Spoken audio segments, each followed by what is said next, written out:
Okay, good evening everyone, and welcome to the special March 17th meeting of Council. I want to wish everybody a happy St. Patrick's Day.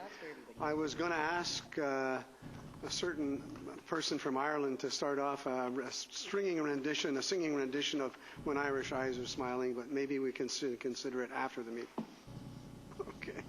The City of Parksville recognizes the people of the Coast Salish Nations and their traditional territory upon which we gather with gratitude. First item on the agenda tonight is the adoption of the minutes of the Council meeting held February the 15th. Do I have a mover and seconder? Moved by Councillor Powell, seconded by Councillor Beale. Are there any errors or omissions? All those in favor? Opposed? Thank you. That is carried. Next, the approval of the agenda, which you have on your forms tonight. There's a slight difference. Moved by Councillor, I need a mover and a seconder. Moved by Councillor Greer, seconded by Councillor Salter. On the agenda, by the way, Miss Ross, on item there's the agenda item 4C regarding storm pipe rehabilitation and the statutory right away from Temple Street to Willow Street be removed from the agenda, and that the March 7th Council meeting agenda be approved as amended. That's what we're voting on. So I have a mover and a seconder. All those in favor? Opposed? Thank you. That is carried. We have two pieces of correspondence this evening. The first one is from the Federation of Canadian Municipalities, Cities and Communities Rising to the Moment Federal Budget Submission, and it's that the correspondence from the Federation of Canadian Municipalities received February 23rd regarding the cities and communities rising to the moment federal budget submission be received. Do I have a mover and a seconder? Moved by Councillor Powell, seconded by Councillor Salter. All those in favor? Thank you. The next item of correspondence, and I'm going to give you, if you'll just bear with me for a moment, I'm going to give you just a little bit of a background on this in terms of the Crime Prevention and Community Justice Support Service Amendment Bylaw number 1479.02, 2016. This represents money to the Oceanside Victim Services Group, money to the Arrowsmith Community Justice Society, and monies to the Oceanside Community Policing, which is used for several programs such as Citizens on Patrol and Speed Watch. So we have our three recommendations. Do I have a mover and a seconder? Moved by Councillor Greer, seconded by Councillor Oates. Any questions on that? Seeing none, all those you have a question, Councillor Powell? Have a comment? Yes, go ahead. And some clarification. Just to clarify, isn't this what we work together with the regional district and Qualicum Beach and this council? Yes. To support this because they were forever coming to ask for money and funding? And the police department, yes, yeah. And so right. We all got together, and that's where this comes from. That's okay. Correct, yeah. Thank you. Thank you. So I'm going to call the vote. All those in favor? Opposed? Thank you. That is carried. The next item on our agenda is the revision of the City of Parksville Policy number 9.2. Chief Norris, welcome to your first council meeting as chief, and congratulations once again on being nominated as chief of the Parksville Volunteer Fire Department. Would you please give us the background on this issue? Thank you, Your Worship. This is basically a housekeeping issue, a policy amendment. The policy was existing. It's to increase the duty officer honorarium for volunteer members working as a duty officer on the weekends from $200 to $210 per 24-hour period, as well as add the standby pay in and change the name of the policy slightly. So these were all things that were adopted by Council in the 2016 budget deliberations, and we just want to reflect that in the policy now so we can begin to administrate to that. Moved by Councillor Greer, seconded by Councillor Oates. Any further discussion or questions? Seeing none, I'll call the vote. All those in favor? Thank you. Okay, the next item we have, item report number 4, is with regards to proceeding with a notice for a development variance permit 150 Skylark Avenue. I need a mover and a seconder to bring this forward. I have a mover and a seconder. Moved by Councillor Beale, seconded by Councillor Greer. Mr. Russell, would you please give us the background on this particular issue? If I may, Your Worship, the property at 150 Skylark Avenue is directly adjacent a future pedestrian path trail that will form part of the park network. The property in question is at a lower grade than the park trail. In preparation to screen the property, a variance is being sought to allow for a higher combination fence and retaining wall. The overall height of the fence and retaining wall would be 2.2 meters, basically on a standard 6.5-foot fence on an approximately 18-inch retaining wall.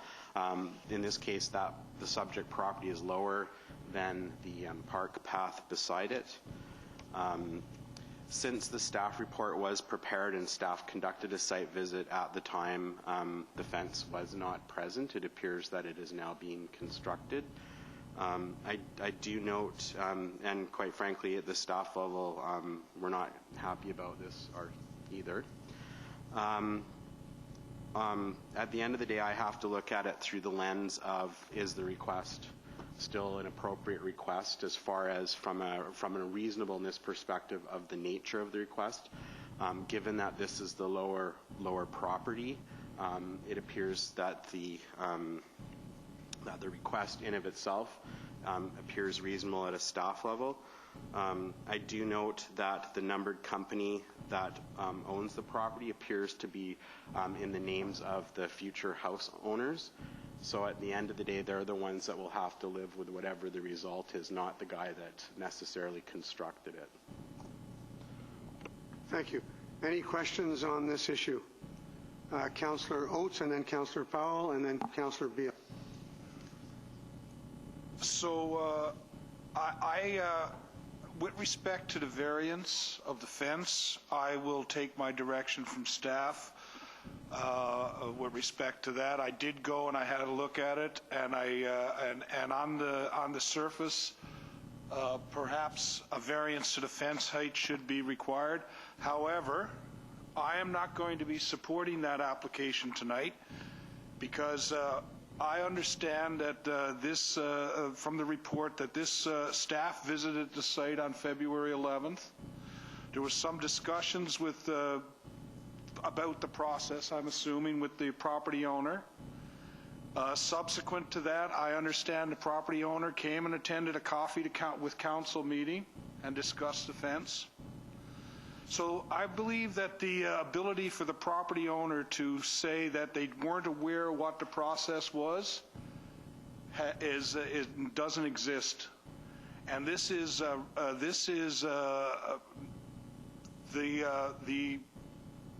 flagrant disregard of our bylaws. When we have a process on the fence about the fences and how it's to be done, and that person embarks on that process, and before they even allow us to do our due diligence and go through the process and do what we're supposed to do, they go and they construct the fence anyway. Now, wouldn't we look like professionals going up there and talking to the adjacent property owners, asking them for comment on a project that's already been done? I cannot see how we can, in good conscience, say, okay, that's okay. That's okay. Because it speaks to the bigger issue. Are our bylaws there to be read, or are our bylaws there to be enforced and lived by?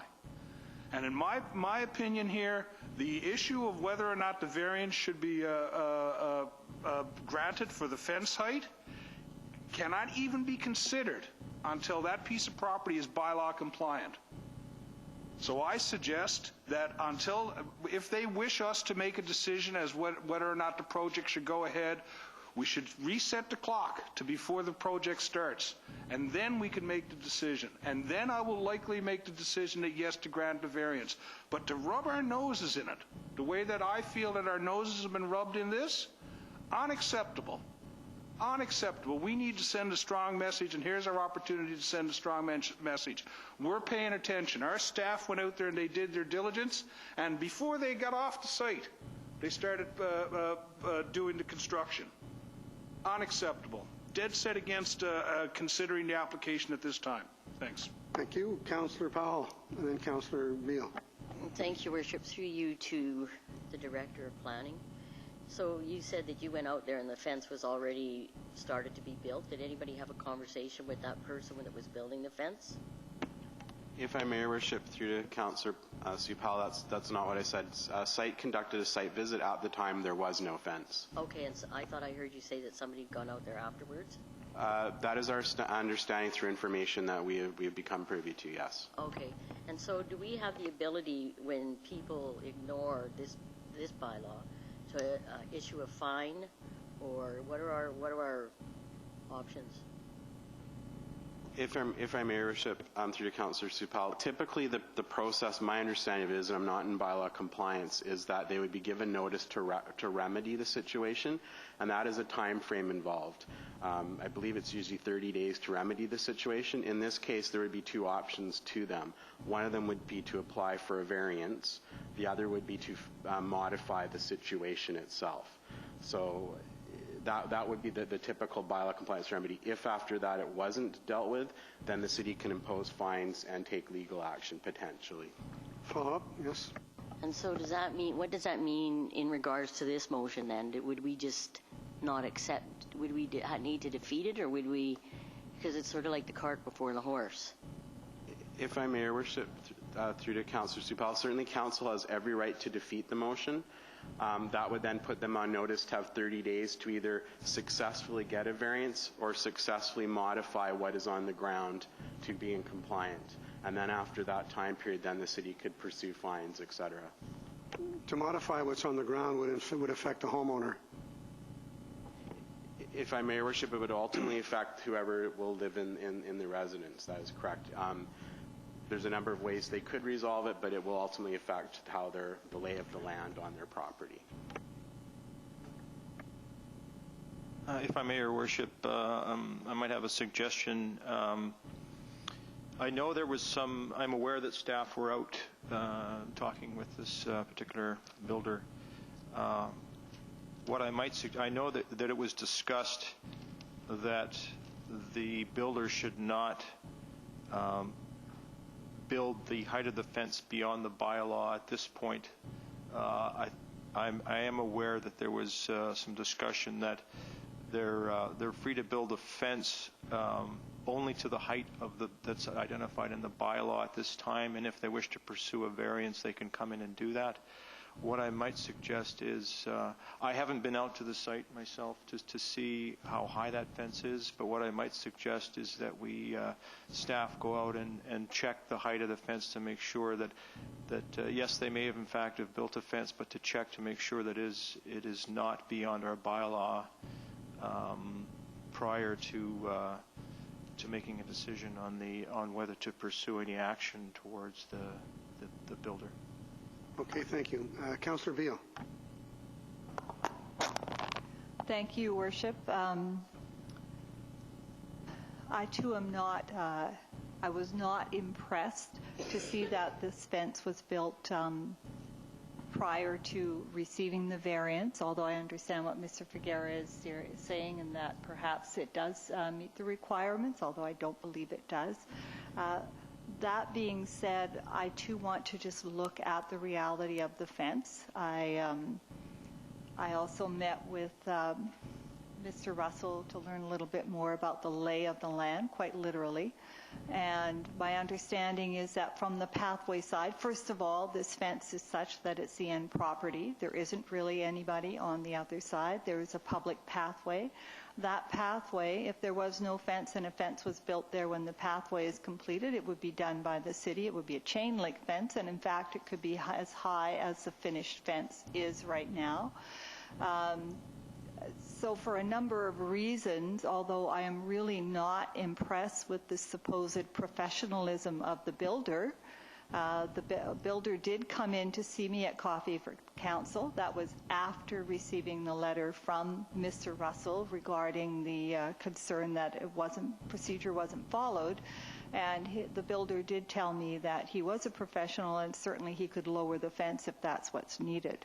I'm concerned that it is the owners who will be moving in who would be faced with this. It's a very nice-looking fence. It's not ridiculously high. It is just the height that it should be if you were on the path. And so I would want to support the fence, but I am concerned that we don't seem to have a mechanism to send a stronger message to someone who blatantly disregards our bylaws, because this person is in the building profession, should know, had a visit from staff, so it's not very professional. Thank you. Councillor Salter, Councillor Greer, and then Councillor Oates. Thank you, Mr. Mayor. So I just have a few questions. I also went out to the site, and I noticed there was dunnage on the ground, and then the fence was sitting on the dunnage. So does the dunnage count as a measurement towards the fence then? Pardon me? Dunnage is like blocks. I can't tell you what the measurements were, but... If I may, Your Worship, through to Councillor, that's basically the reason why they're seeking a variance. The fence is measured in combination of the height of the fence and that wall that you're seeing at the bottom. So because the overall combined height is over 2 meters at 2.2 meters, with the fence itself plus that wall, that is what is triggering the variance request. The fence itself on its own would be in compliance, but because it's sitting on top of that wall, that's what's triggering the variance. Follow up? Follow up, yeah. I didn't bring a measuring tape with me, but that was my thought when I saw it, when I looked at the height of the fence as with regard to the other heights, that, yeah, on top of the dunnage, it would be higher. And I agree as well that that builder did know, and he still built the fence, knowing full well that it was coming to council. So I do agree with that. On the other hand, I think there has to be, we have to come up with a balance. How are we going to balance this? Because in the end, that fence should be there because of the height. There is certainly a variance between the ground level where the path is and the ground level where the home is, where the people will be living, where the homeowners will be living. Did the developer follow the bylaws? No. And so it's that developer, I think, that somehow we have to address that with that developer. Maybe in future we take a closer look. I'm not sure. But maybe that's something that we want to take a little bit of time here before we make a rash decision. Maybe we want to think that through. How do we want to address that so that the homeowner doesn't suffer, but the developer gets the message really clear. Councillor Greer. Thank you, Your Worship. How high is it? I took a look at it. I didn't even consider it being too high, but how high is it over the regulation?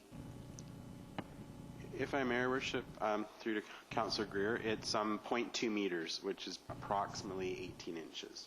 10 inches too high? 18. 18 inches too high. Is this the same situation that we had with Councillor Kirk's property?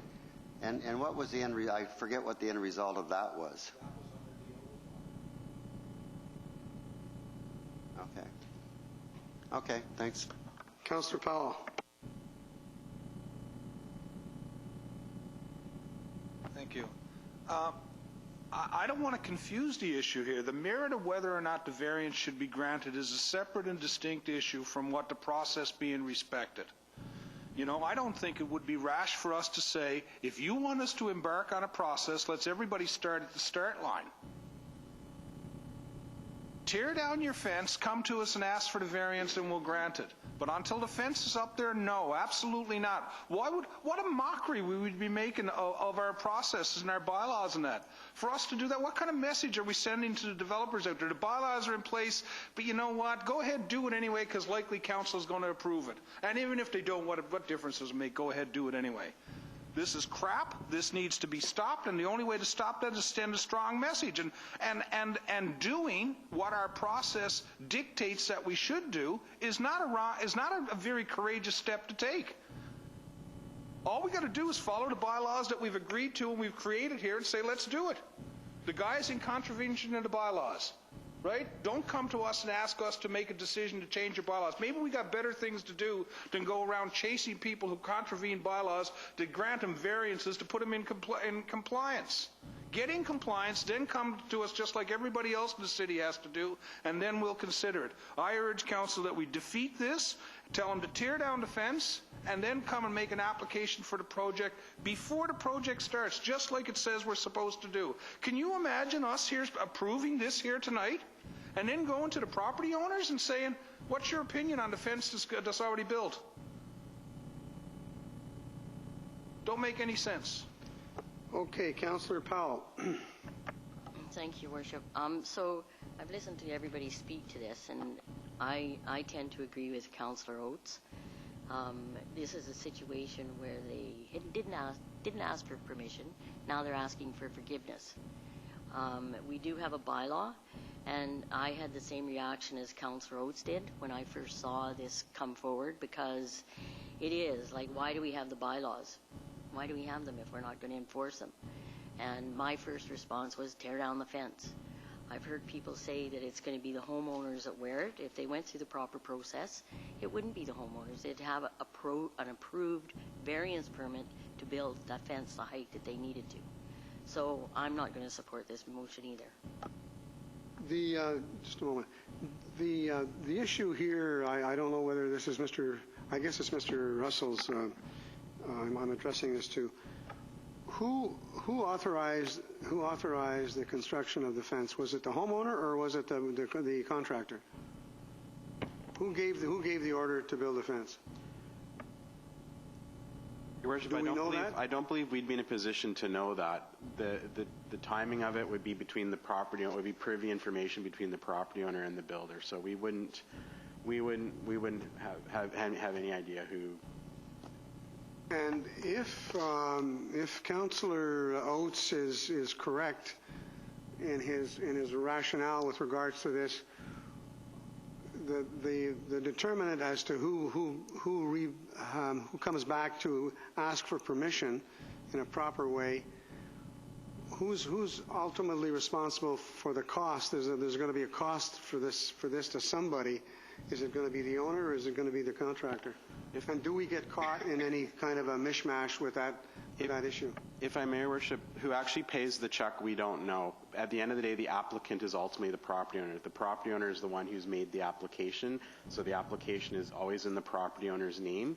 They may have someone represent them, and that representative may pay the check, or they may pay the check. But at the end of the day, the permit's issued to the property owner, and they're the ones who authorize the variance application to go ahead to come before council. So in essence, what you're saying is we don't really care who issued the order to build the fence. Okay. Councillor Salter. Thank you, Mr. Mayor. And through you, I just have a question to Mr. Russell. I would like to hear what your recommendation is on this. I'm assuming this isn't the first time this has happened in Parksville, and I'm wondering what, through your experience, you think would be a recommendation here. Your Worship, if I may, to Councillor Salter, it's a difficult question for me to answer, in the sense that in some ways it's more of a political message rather than a technical message. So my framework is really from the technical perspective of what ultimately is technically feasible. I'm frustrated by the fact that it was constructed, and I'm going to be honest about that. It puts me in a difficult situation. It makes, quite frankly, planning staff look like liars. We wrote a staff report at the time that we did our site visit. The conditions were such. Those conditions have changed, so that makes our report look inaccurate, which is not what we strive for. So from that perspective, I am also frustrated. At the end of the day, if council wants to send a message, then the way to send the message is to deny the permit. At the end of the day, is the request itself reasonable? Taking this other stuff out of the mix, the variance request is probably reasonable at the end of the day. But as far as the rest of it goes, that's really the political spectrum, and I'm going to step back over here. Councillor Beale. Thank you, Your Worship. I, too, am very frustrated by this. As I said, the builder did come in and speak with me. I had never met him previously, and I'm still not very impressed with the lack of following process.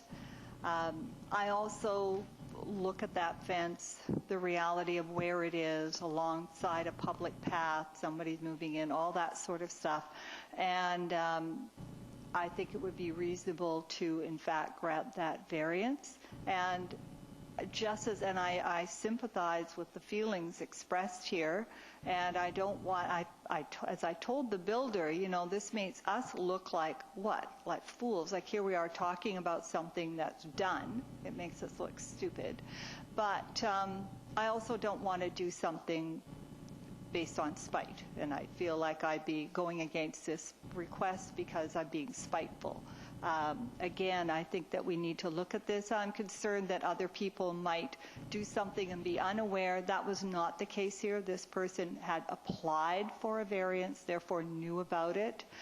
So I can appreciate the will of council regardless, but I also do think that the request for a variance is a valid one in this particular case.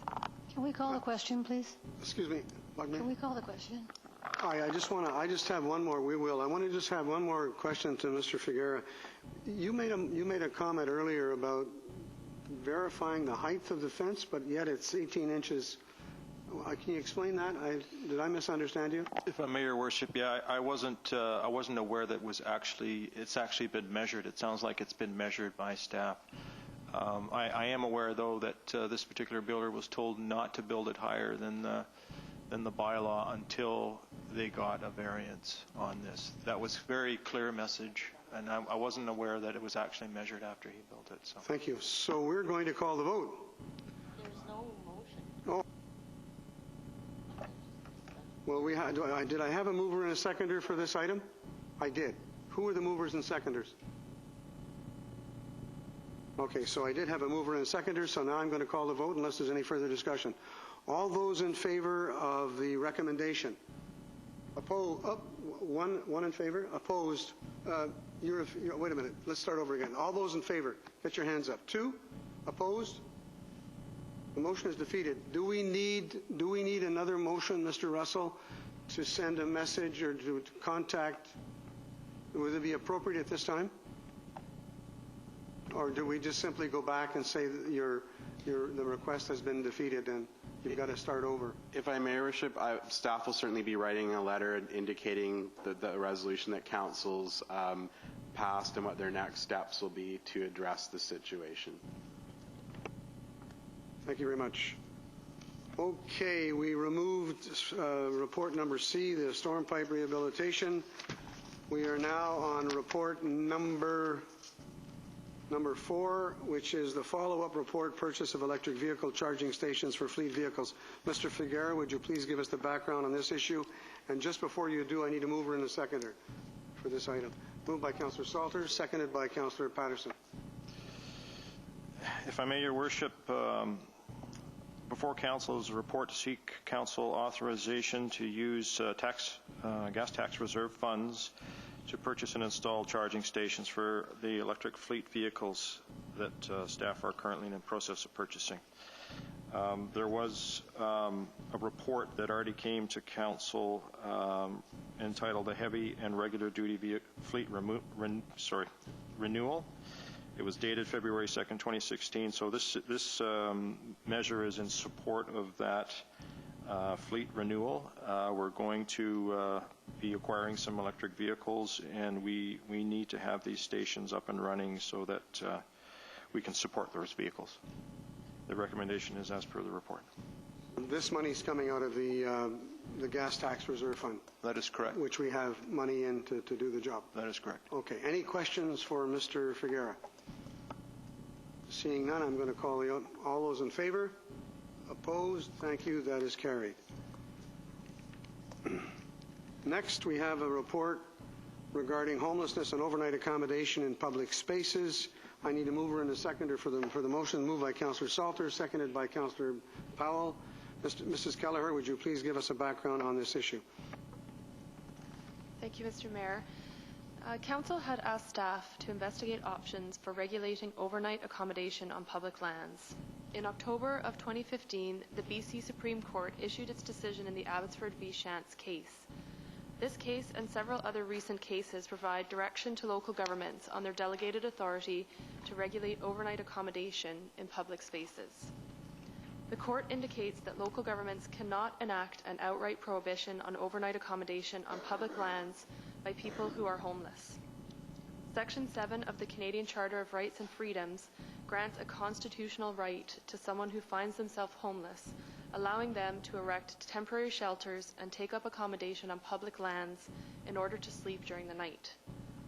This right, though, is not absolute, and local governments do have the authority to regulate the use and balance it with other users in the community. In summary, the court decision says that a person who is homeless can erect a temporary shelter on public lands between the hours of 7 p.m. and 9 a.m. daily. Local governments can balance competing interests and can prohibit overnight accommodation in sensitive areas. It is believed by staff that the community park, Springwood Park, and the municipal well fields and city-owned lands along the ocean front would be considered sensitive lands, and the city would be justified in prohibiting overnight accommodation by anyone in these areas. And the recommendations are per the agenda. Questions from Mrs. Kelleher from Council. Councillor Salter. Thank you, Mr. Mayor. So when we talk about the community park being a sensitive area, I was reading that and I saw a dotted line and I wondered, are we talking about sensitive areas, the area along the ocean front, or are we talking about the entire park? If I may, Mr. Mayor, through you to Councillor Salter, we are in the Appendix A, we're talking about the community park specifically, the entire property, but we are also suggesting that Council consider a prohibition within the upland area of the entire coast for 60 meters, which corresponds with our coastal protection development permit area. So the answer is a bit of both. The community park would be a standalone prohibition based on the legal boundary of the entire park. So the area outside of that 60 meters would also be included. But for the rest of the city, we were suggesting that Council consider the oceanfront area also to be a sensitive area. Follow up? I don't think we're going to, because of the charter and because of the precedence that's already been set, I don't think that we're going to be able to not allow anyone to stay in the park proper. But I do think we could set the sensitive area around the waterfront. But I don't see that. I see that being a battle, a legal battle. That one, just because of what's happened in Victoria already, and we've already seen the precedence has been set. So that's my thought on that. I believe, Mrs. Kelleher, you've been in touch with our legal people. And this is why you made these recommendations, so that they can come back and confirm that this is indeed applicable.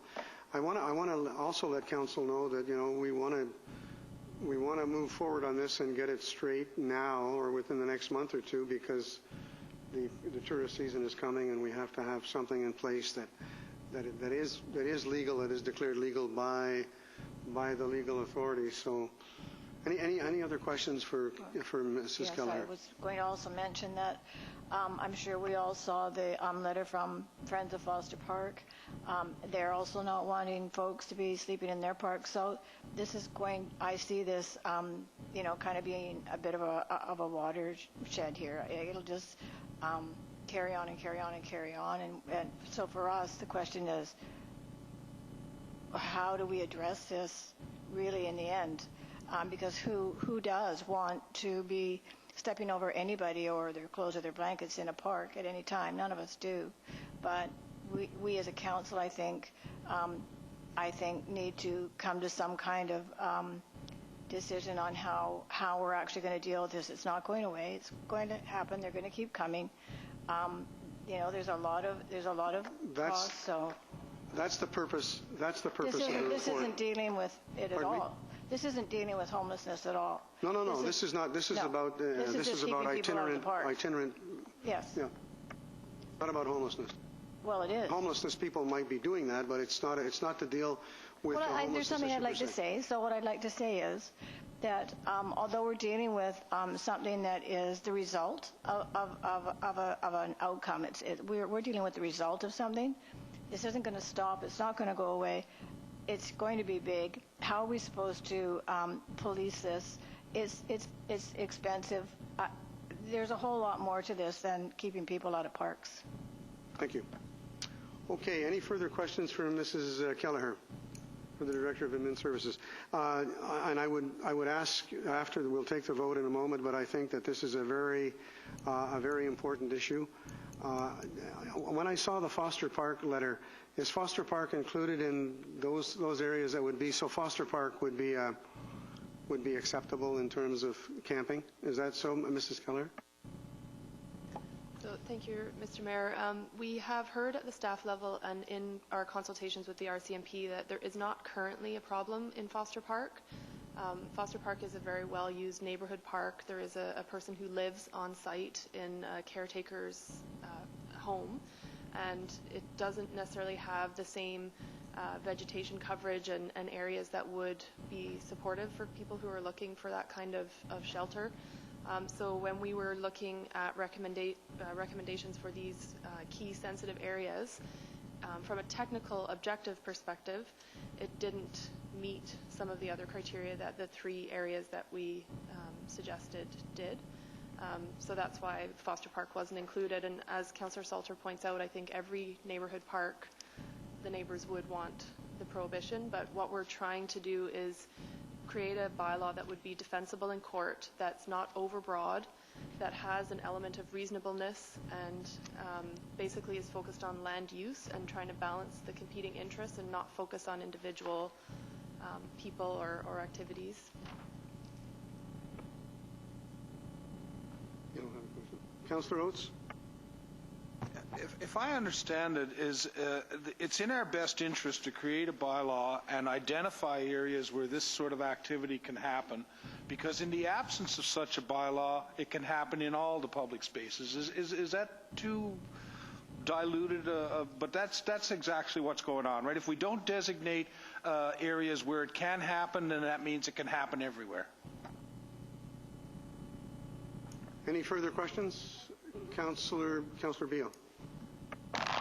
Thank you, Your Worship. And although I'm not locating it right here, my understanding was that as a follow-up, staff or the mayor or, perhaps council members would be working with various service providers in the community to try and establish some things and get that expert input. Is that okay? Thank you.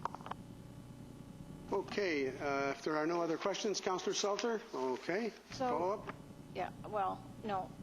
So what we're voting, like we had options here. So when we take the vote, are we voting on nobody in the park? We're voting on the recommendations on page 55, the 3 recommendations. All 3 of them? On page 55, all 3 of them. Oh, okay.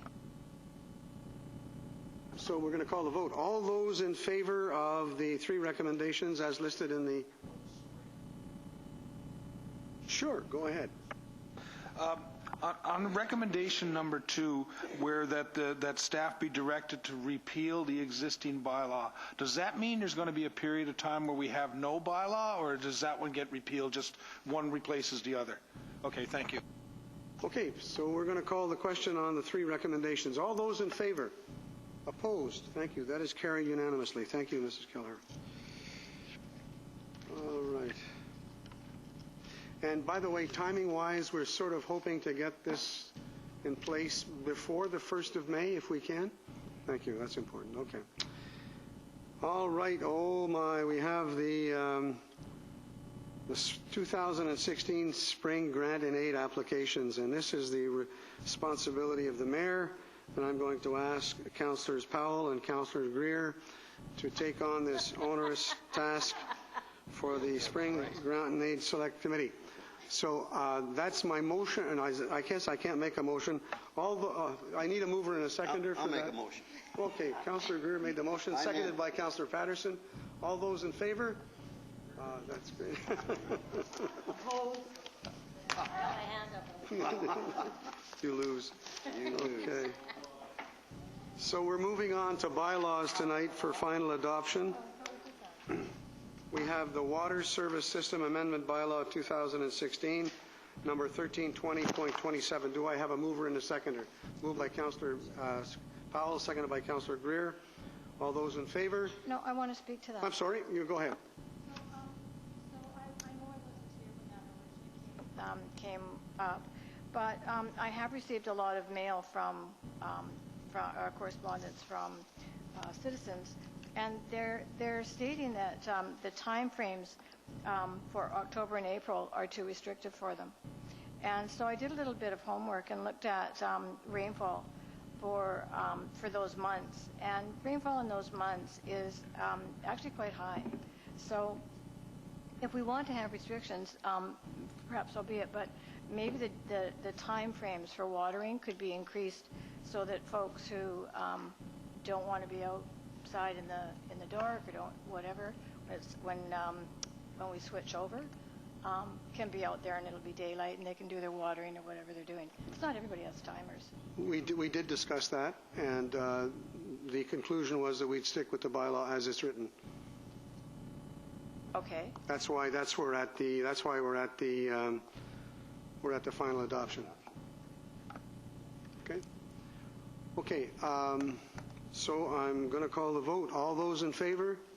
Opposed? Thank you. That is carried. Okay. Under new business, I'm going to go around the table. I think we have a few things under new business. Councillor Oates, anything under new business? I'll start on the left. Yes, I'll make a motion and then a little bit of background information after the fact. The motion is that the city contribute up to $400 towards an immigrant reception to be held on May 28, 2016, hosted by the city of Parksville, and that funding be provided through council contingency. I have a seconder for that, seconded by Councillor Beale.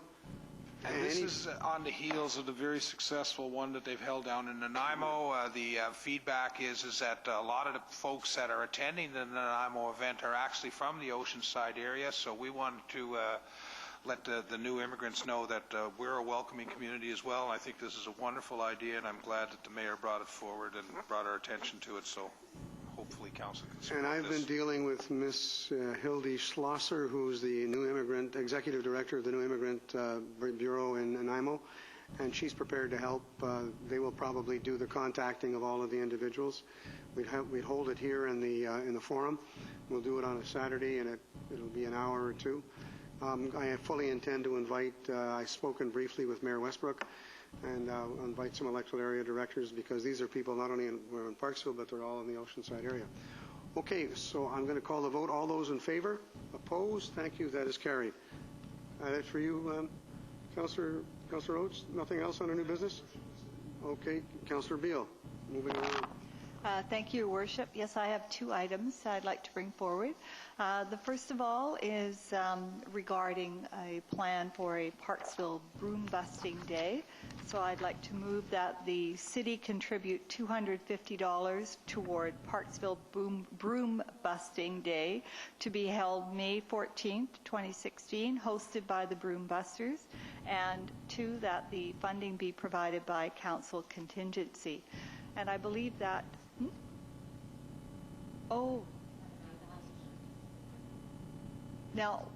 Now, perhaps the mayor can provide a little additional information. I don't know if the application for the grants in aid, if that will go through in time, or if that is also for funds that are needed beyond this. But this was to support the work by the Broom Busters to eradicate broom in the Parksville region.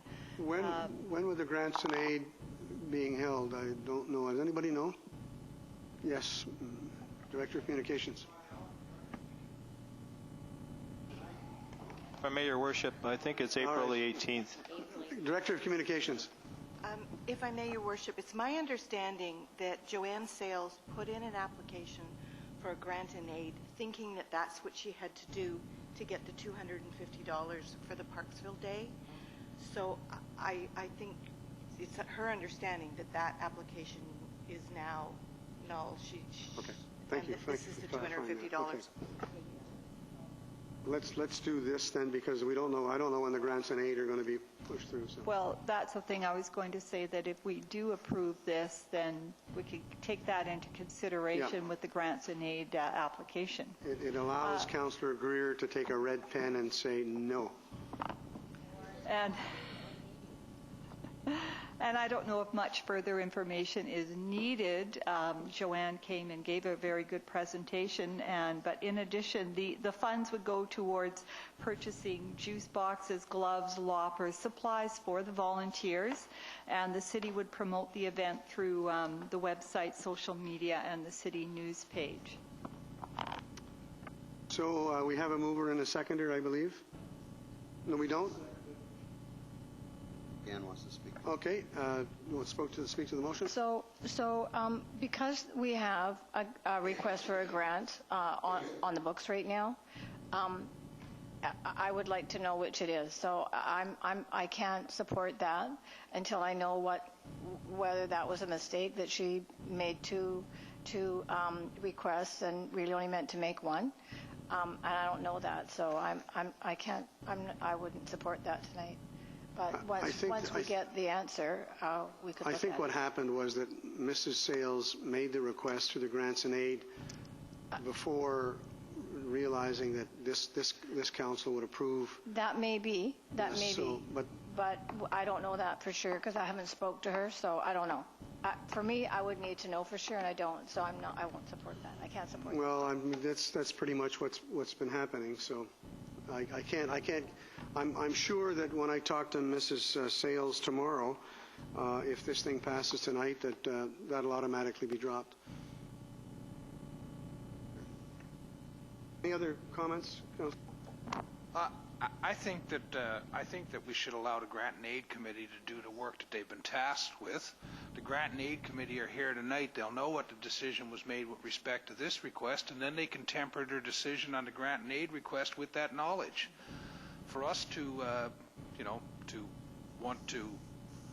Anyway, I think it's appropriate for us to deal with this, notwithstanding any applications that they have for funding at other levels. There's a security system here that it won't go through, obviously, because if we approve it tonight, it won't go through. Okay. Any further comments? So in other words, if we pass the $250 tonight, when Grants and Aid Committee get it, it goes out the window. Okay? Okay. I don't have a mover and a seconder for this motion. I do. Yes, I thought. I don't necessarily agree with that. I believe I don't think that we can predetermine the decision of the Grant and Aid Committee. I'd be okay with us approving this $250 tonight, and then the Grant and Aid Committee approving whatever amount was requested to that committee. They're two separate and distinct things, in my opinion. They've come forward to us for a request for $250 for a Broom Busters Day. That's peanuts for what the major problem this is, right? I understood it differently, but Councillor Powell and then Councillor Beal. Thank you. I would agree with what my understanding is. When this came forward, it would still come to the Grant and Aid Committee, and they have to send a package with that grant and aid.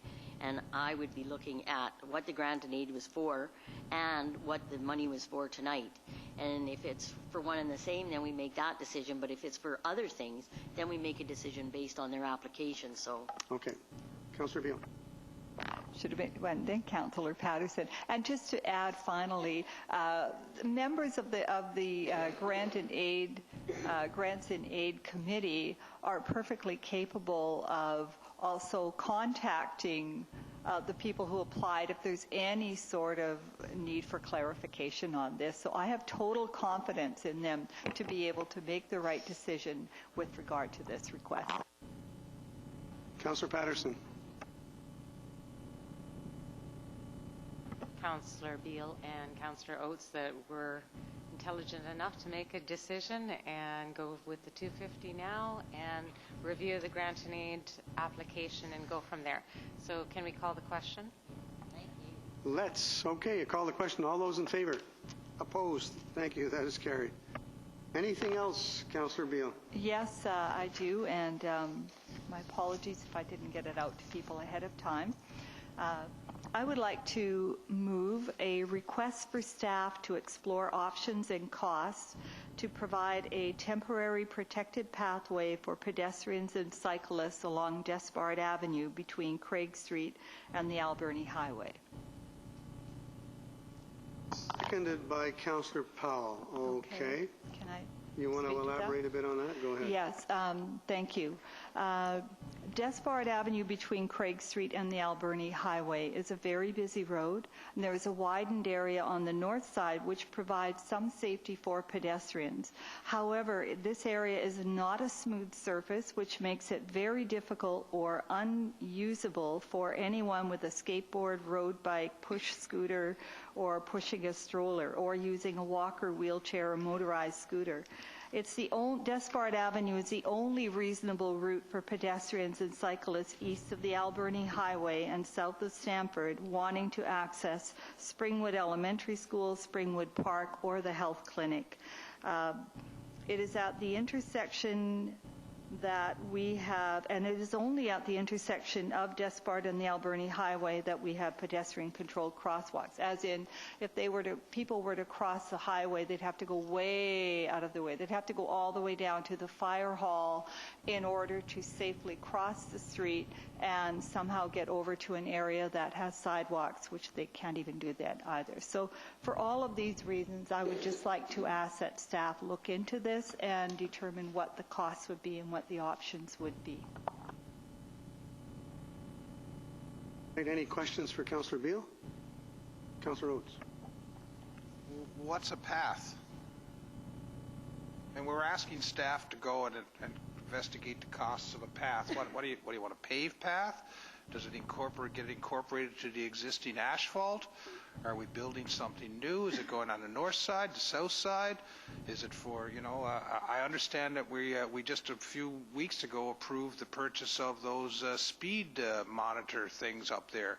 So I'm wondering if putting a facility up there for pedestrians and strollers and bicycles is really a wise thing to do, to be encouraging people to go up there. Is it probably better off we encourage them to take another route? I don't know.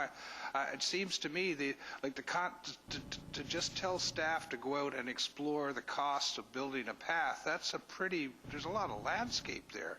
What are we asking them to do? How many options are we asking them to come back with? I think we should narrow the focus so that our resources are being spent wisely. If whatever it is you want to see done there, I think that's what we should be asking staff to do, as opposed to come with options for a highway that I'm sure or a road at some point is slated for rehabilitation, and perhaps something can be done then. So I understand the safety concern, and I'm appreciative of the safety concern. However, I don't know if I can support something as broad in scope as that request. Councillor Beale, do you want to reduce the scope, or can you tell us more? Thank you. At this point in time, I did have a discussion with just a little more background with Mr. Figuera about this topic. I deliberately in the motion left it fairly broad so that staff in fact could look at it in a reasonable sense. But yes, the intent was to provide some sort of paved, as in asphalt or whatever makes the most sense, so that people with wheels would also be able to use this space. At present, children are seen using the south side of the street because it is the smoother side of the street, which is really not a safe area. There is a deep ditch and there's a fairly narrow shoulder, and that's the side that's used because it is smoother for people. The path that I had imagined would be asphalt. And again, understanding that eventually when and if development takes place along that area, that there would be something more permanent put in place. At this time, I wanted to move that we request information and some costing of this so that we'd have an idea. It would need to be protected in some way so that cars are not also driving onto it.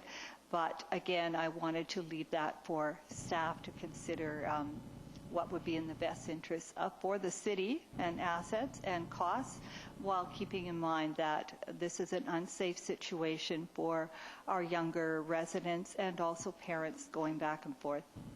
Mr. Figueroa, 2 questions for you from me. Is that with what Councillor Beal has said, is that enough for you to come back with some kind of a report? Or is it too broad or too vague or too... If I may, Your Worship, so what I'm understanding is a paved walkway on the north side of Despard from Craig to Alberni Highway. In terms of having it protected, that's the difficulty there. It can be priced out. We can probably come up with a reasonable price for a paved walkway on the north side. In terms of being protected or not, in order for a walkway to be protected, it would either have to be elevated with some sort of a curb in front of it, or some sort of barriers put in place. And I would suggest if Council wants us to investigate that, that would be what we would investigate, the difference in cost between either a barrier or raising this walkway up with a curb in front of it. Lighting is a bit of an issue. That can start to get pretty expensive. Well, I would suggest that we kind of curtail it to if Council wants us to proceed, identifying the cost of a walkway, paved walkway, either raised or, if not raised, with some sort of a barrier in front of it for that full length. It's quite a distance, but we could do that. My second question is, when is Despard due for an infrastructure replacement and renewal program? Is that a ways off? Is it depending on the construction that might go on in that area? At the moment, we are waiting for development to occur along that corridor, and at the moment I'm not sure about the status of the 151 Despard project. Thank you. Councillor Salter, and then Councillor Greer. Thank you, Mr. Mayor. So Despard is named in the transportation, in the 2012 transportation plan. The plan is to possibly bring it up along Stanford and then out Despard and onto the Alberni Highway. So that's that. But 2 things. That area, first of all, we know there was a small child hit by a car up there not that long ago. And so when you mention lighting, that is really important, because I think that may have been part of it. The other is that children are using Despard regularly. There's just a huge subdivision in there, and more coming all the time. And children are walking along that route to get up to their school, and they're young kids. So it is. I think I agree that there needs to be a safe place for the children to walk, but I think some kind of lighting along there as well, because I do go down Despard when I go home, and it can be really dark up there. Thank you. What about bollards? What do they call them? The lights, the lower lights? Are they called bollards? Bollards? Excuse me. Are you talking about concrete barriers or bollard lighting? Oh, yeah, we'd have to look into it. It's the power issue as well. We'd have to figure out where the power could run. Solar. Okay. Councillor Greer, and then back to Councillor Beal, and we're going to call. Thank you, Your Worship. There's no question that it's going to get busier and busier with the development, but at one time, Insight, weren't they going to come and develop that whole corner? Is that kind of on hold or forgotten, or whereabouts does that stand? Mr. Russell. If I may, Your Worship, to Councillor Greer, we have actually recently received an application within the last 2 or 3 weeks. So we have a new rezoning application for that property. But one thing to keep in mind is that once a rezoning application is approved to third reading, if it gets to that stage, they have 2 years to undertake the works involved. So at the end of the day, you're really looking at a 2-year to 3-year kind of time window. Would, follow up. I've lost my train of thought. Would they be responsible for a sidewalk if they developed all that property? If I may, Your Worship, through to Councillor Greer, yes, they would. Yeah. Good, thank you. This is why it'd be temporary. Councillor Beale. Thank you, Your Worship. Yes, that's why it would be temporary. I can appreciate that the will to keep our residents and especially our children safe could expand and likes, but certainly my priority was to get kids and their parents off the road. I see parents pushing strollers who need to go up and meet their children, and they really can't be doing that on the gravel. So to have something so that it invites the cyclists and the pedestrians to get off the road and off to the side, and that to have something that would allow for, be wide enough so that two coming opposite ways could go. Generally speaking, during the school year, there is a short period of time when it might be dark, and maybe hopefully parents would be going with their children, but seeing as how school is out before 3 o'clock, it's not generally darkness is not as big an issue as it is for those of us coming and going to work. But the big issue is to get the kids and the other folks off the road. Okay, I'm going to call the vote. All those in favor? Opposed? Thank you, that is carried. Anything else, Councillor Beale?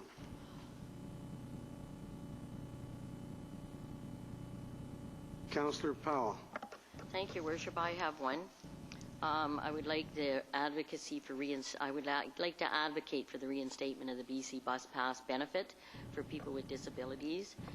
And the motion I would like to put forward is that the Mayor, on behalf of Council, send a letter to the Honourable Michelle Stilwell, Minister of Social Development and Social Innovation, with a copy to the Premier of BC requesting the reinstating of the BC Bus Pass benefit and special transportation subsidy for people with disabilities.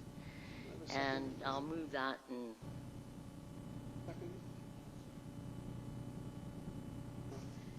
I read about that in the paper. I'm really confused about this. I hear on one side that they're still entitled to the bus pass, and then they don't use the bus pass. I don't know. I don't get it.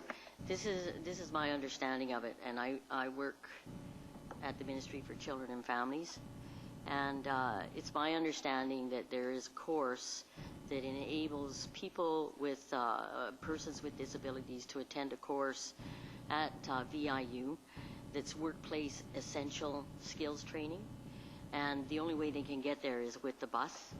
And so if they're paying $45 a month for a bus pass, and unfortunately we live in Parksville, there is no income assistance office in Parksville. There's a lot of the services that they acquire are in Nanaimo. Some of the individuals who complete the program actually end up having jobs in Nanaimo. So, and the thing is so it's going to cost them $45 a month. Yes, they did get an increase to $977 a month, so $77, of which they have to use $45 for the bus pass. Some people have said, they're just leveling the playing field, but we have persons with disabilities who live at home, and their parents provide their rides. So I don't think we're ever going to get to the place where we're going to have like across-the-board equality. The individuals on their own, they're allowed to earn up to $800 a month, but mostly about the most they earn is between $100 and $200 a month. And conversely, the government is, especially income assistance, is trying to get people out there to work, support themselves. And I think that this is disingenuous of the province to say on one hand you're getting a $77 increase, but on the other hand I want you to pay $45 a month instead of $45 annually for a bus pass. And so I really urge you strongly, we're sending a letter to her, and I think she needs to get the letter. So the $45 is coming out of the $77, is that it? Yeah. Oh, okay. Councillor Salter. So I can't support this, and this is why. People who, persons with disabilities, were not all receiving the bus pass money. At one time, only people who wanted the bus pass got those dollars. And what they really got was a bus pass. That's what they got. And so off they went. And then other people who didn't need a bus pass or were at home with their parents, whatever it was, were not receiving those dollars. So what's happened is now everybody gets $77. If the people who were using the bus pass previously still want that bus pass, they will get the bus pass plus $32 to equal the 77.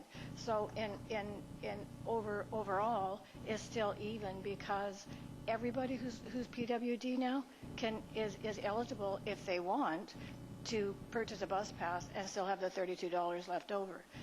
I'm not saying $32 is good or bad, but I am saying that the 77 evened the playing field. It did do that, and now anybody who's PWD gets those dollars, and they didn't in the past. Councillor Powell. And so part of what my feeling is that, you know what, sure, level the playing field, get $77 each, and spend it on what you need, not a bus pass, and give everybody a bus pass. That's what I would be advocating for. So, no, I really strongly support this. Any further comments from members of council before I call the vote? All those in favor? Opposed? Thank you. That is carried. So, I don't particularly have anything under new business, I think. Nothing. Councillor Greer, Councillor Salter, anything under new business? You're going to be attending the... I'm going to be attending the Brant Festival opening on Saturday, and I will be giving the award to the winner this year. So I'm quite excited about that, and I'll report back to let you know how that went. Thanks very much. Councillor Patterson, anything under new business? Okay, great. Okay, seeing that, I'm going to ask for a motion for a mover and a seconder for adjourning. I'm sorry, go ahead. I'm not sure, but I'm going to say it. Is it appropriate for council to direct staff to send something to our CAO in light of the news that we became aware of earlier today? I'm not sure if this is something that we should be talking about in a public meeting, or if it's a matter of policy. Why don't we do that right after the meeting? There's been a death, and I thank you for that, and I have taken some measure.